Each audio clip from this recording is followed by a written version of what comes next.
Hi, I'm David Tisch. I'm the managing partner at Box Group, which is an angel investment fund in New York City. I am also the co-founder of Techstars New York, where I ran the first 3 programs as managing director there. We produced 36 companies over the past 3 programs, companies like OnSwipe, CrowdTwist, Lore, Contently, and 32 others. The biggest commonality amongst the entrepreneurs that show immediate success and the entrepreneurs that struggle right off the bat is passion. I really think the connection of the entrepreneur to the idea, and that being a passion point, is one of the biggest differentiators between early success and early struggles.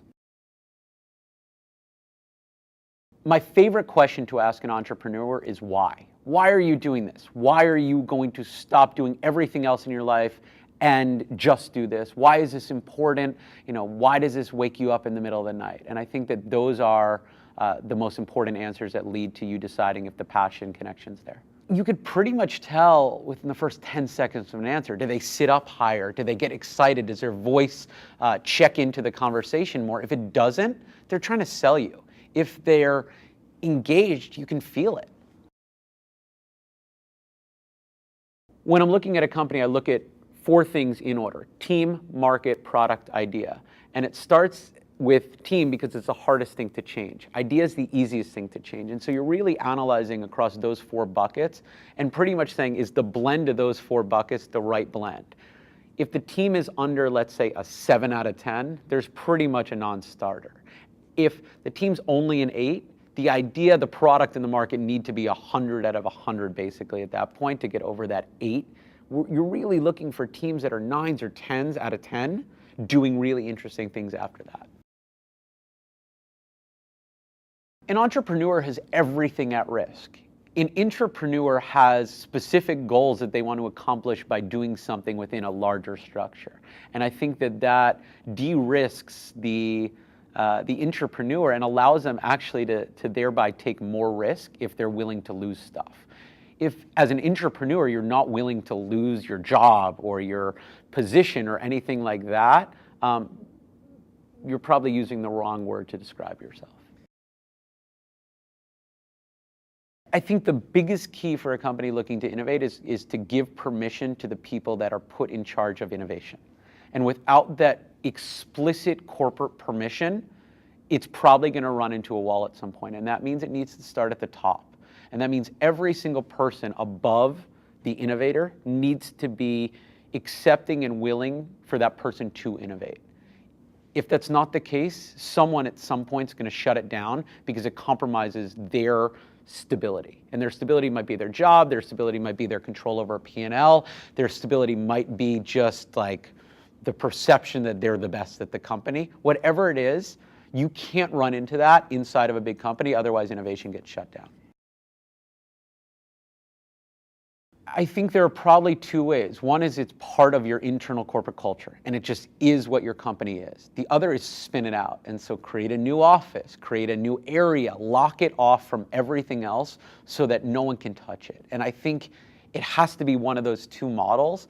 Anything in the middle, it just gets messy and ends up getting ruined. I think Budweiser has Budweiser Labs, and they've spun it out and they've stuck it literally, or Budweiser Garage, the Bud Garage, I think, and they stuck it in a garage and they put a bunch of employees on that and only on that. And their job is literally to disrupt the main business. And it's coming from outside in, not from inside out. And I think that's a really powerful model. I think the key to being a good mentor is to listen and to really not be a teller, but to be a listener than a reactor. And so every mentee needs something different. Some people just need a pat on the back or to be told they're doing okay. Others need advice. And so without figuring out what they actually want from you, I think it's really hard to be a good mentor. And the worst mentors do a lot of talking. The best mentors do a lot of listening. In my life, I've tried to extract something from everywhere I've ever been. And so it's not about one specific person guiding you, but it's really about going to every place you are, even places you don't want to be, and trying to learn something. And I think that that's a really powerful approach to mentorship, is saying, okay, even though this person isn't in my industry or doing what I do, they can teach me something. And so whether it's work ethic, whether it's a way of problem solving. I think at every step of my life, I've tried to extract something from it. I think how do you find a mentor is you're looking for one of two things. One is somebody you immediately click with, and it's just somebody who you want to be around all the time. The other one is somebody who makes you think in a way that you've never thought before. And I think that both of those types of mentors have an amazing amount of value. And together, if you have sort of one of both or multiple of each, I think you're in a better position because you're going to have people who you can lean on for support, which is one amazing attribute that a mentor can provide. And the other is someone that can challenge you and push you, and that's another attribute that a mentor can provide. And I think that, that blend is really the key. An idea is going to morph, it's going to change, it's going to develop. The team that's building it is not. And the team that's building it needs to see it from 2 people all the way to 200, 2,000, wherever this thing ends up. And at the end of the day, your bet is, can those people scale into that more than it is, can the ideas scale? I think within a big company, the biggest challenge is, are you staffing a project with the right people? Are you putting the right people in charge of this innovation? And it really isn't around the idea, but it's around execution. And so are the people going to stick with it? Are the people going to go through the ups and downs of getting this off the ground? Are the people going to be willing to fight the corporate fight to get this over the hump? And if you put the wrong people in charge, of the people who are too scared to fight that fight, it's going to get stopped. By nature, corporations don't innovate. And so unless there's permission to innovate, literally, or somebody to fight for that permission, it's not going to happen.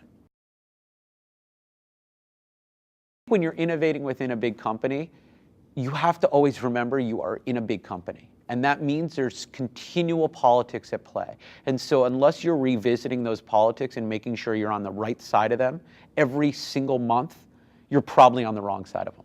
And that's a really dangerous thing. And I don't think that when you're outside of a company, that risk is at play. As an angel investor, my role is very different than a VC or an acquirer or a customer. I see my role as really fitting in with what the entrepreneur needs. A lot of the time, that's friendship on the investor side. And I mean that. It's somebody who can support the entrepreneur with whatever they need. And why is that interesting? Because it breeds honesty. If you can be there as a friend, they're going to tell you their negatives. And those negatives are where you can actually impact and work with an entrepreneur the best. And without a trust as the core of your relationship, you're never going to get to those honest moments. And so I really do think friendship and support and connectivity as like a person to the other person at the table is probably the best thing you can provide. One of the awesome things about New York tech is that this city is the home to so many industries. And as technology expands and penetrates into every industry in the world, New York becomes a natural place for a lot of that to happen, where you see the hybrid tech plus, and it's tech plus fashion, it's tech plus advertising, plus marketing, plus retail. And being in New York, you're at the epicenter for all these other industries that when you can take tech and smash it into them, amazing things will happen. And being in a city where I at least believe the smartest and the most aggressive people in the world live, it's a really good place to be.